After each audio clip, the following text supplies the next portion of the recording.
So everyone has some unpopular opinions about any given topic that would make dedicated fans of said topic want to have a heart attack on the spot. So what better way to kill an already unexisting fan base than share some of those opinions? That being said, these are my unpopular opinions about anime. So I'm gonna start off by saying this. Sword Art Online isn't that bad. I mean, I've seen people call this the worst anime of all time, and honestly, that's a really stupid opinion. Like, there's no such thing as a stupid opinion, but if there was one, that would be it right there. Just because season 2 and 3 really weren't all that good doesn't mean the show was that bad. I'm gonna say it, season 1 was easily 9 out of 10. Alright? If we're just talking about season 1 alone, Sword Art Online is one of my favorite anime of all time. The only reason people say it's so bad is because Kirito's character arc ended in the first season, and yeah, now he's just kind of doing things. Second season was 6 out of 10, and I haven't watched the third season yet, but I'm assuming it's 7 out of 10. So, all in all, Sword Art Online, 8 out of 10 show. I don't care what nobody says, it wasn't that bad. And you know what? As a matter of fact, I'm about to go and watch season 3. People say it's actually not bad. So, yeah. Now let's move on. And now I want to talk about the one and only Dr. Stone. And you know what? A lot of people really like this show, but let me tell you something. I didn't think it was that good. To me, it was just a really boring show.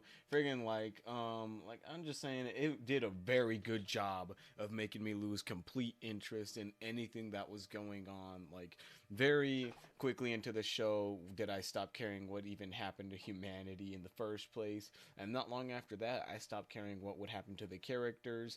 Like it was just not that good. Like I usually don't say a show is bad because even if a show is bad, like as long as it's entertaining, but this just wasn't it for me. Like it really wasn't that entertaining.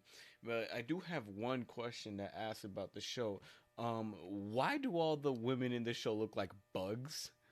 Um, I'm gonna need an explanation. Why are their eyes so far apart? They look like they're related to Freddy from iCarly, man. Come on.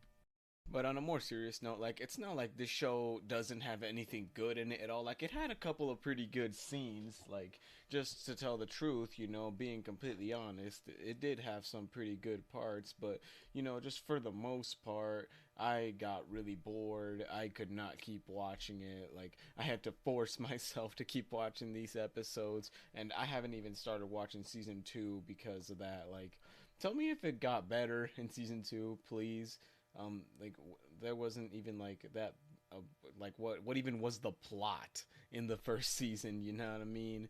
So yeah, moving on. And we'll be moving on into a very similar situation or similar opinion type of thing, I guess, as to what we just talked about. Because let me tell you this, Kaguya Sama Love is War ain't that good either. I started watching that, I got bored. I had to stop watching it. Again, I had to force myself to be watching these episodes until one day I decided, nah, I ain't doing this no more. Like, I guess maybe I just didn't get to the good parts or anything, so I'm not gonna give this show too much crap since I didn't even like.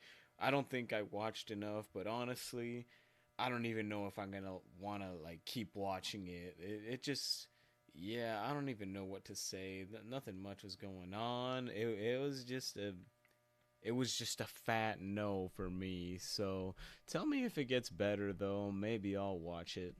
So now let's talk about this. This here. I'm gonna say it. It's not that good. And you might be thinking I'm talking about Ring Tosaka. No, I would never bring that such disrespect upon the Ring Tosaka. I'm about to bring that disrespect to all tsunderes out there. Cause y'all really see this and call it your waifu. Like, you guys are gonna get into some very seriously toxic relationships one day.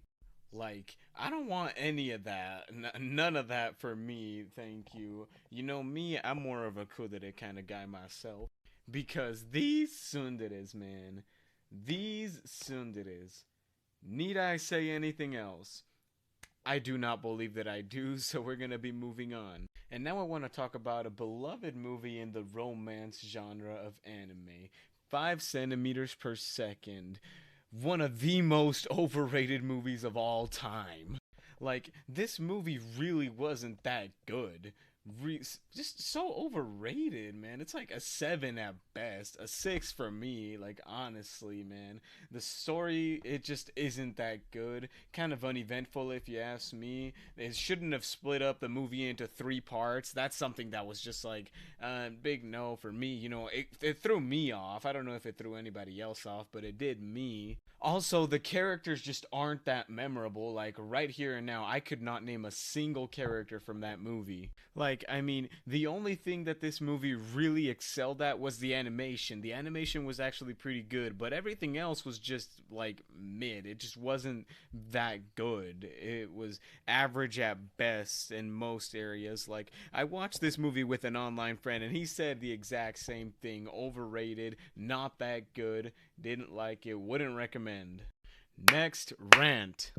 Promised Neverland. And when I say that, I mean the second season specifically. Because everybody want to hate on the second season and call it trash, when in reality, we all know the second season is better than the first. Like, tell me what makes the first season so much better than the second? Why do you hate the second season so much? What even happened in the first season?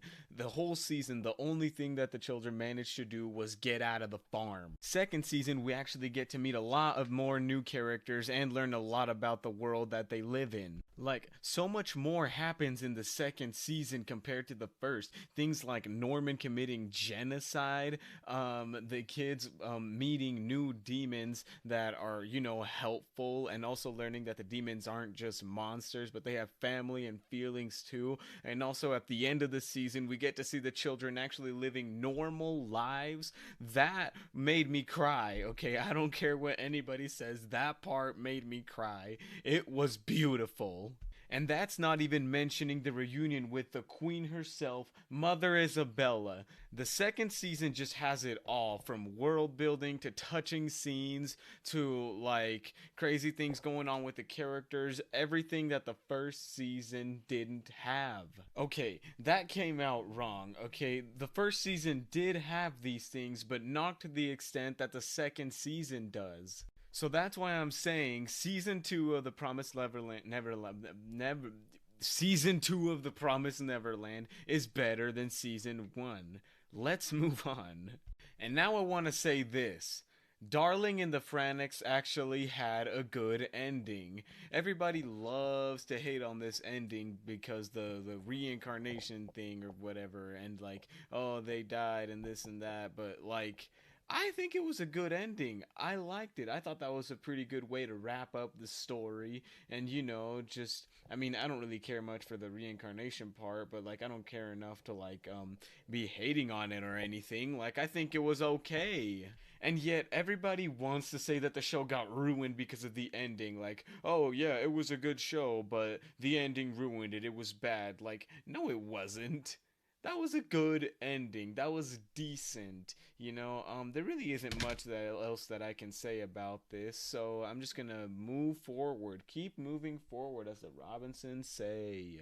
And now I want to talk about a show that I watched sheerly for the culture, Rent a Girlfriend. Which is actually a pretty interesting show because, like, the premise of the show, whack. The main character, whack.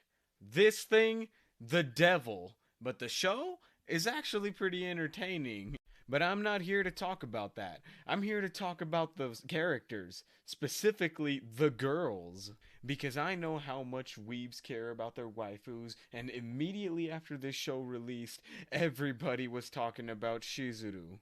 Like, I mean, it was unanimous. Everybody was like, in the belief that Shizuru was best girl. And normally I wouldn't have a problem with that, but there is one problem. Ruka exists. And I'm not saying that everybody should just think Ruka is better, but like you like what you like, but I do think that her fan base should be a little bigger, you know? I like her better, and like Sumi's fan base is bigger than the Ruka fan base. At least that's what it seems like, and that doesn't really make any sense because Kazuya's front door probably has more screen time than Sumi does. So I guess what I'm trying to say is Ruka is best girl and Rent a Girlfriend. And to finish off this video, I'm gonna say one last thing. It is okay to watch dubs and to skip anime openings. Bye!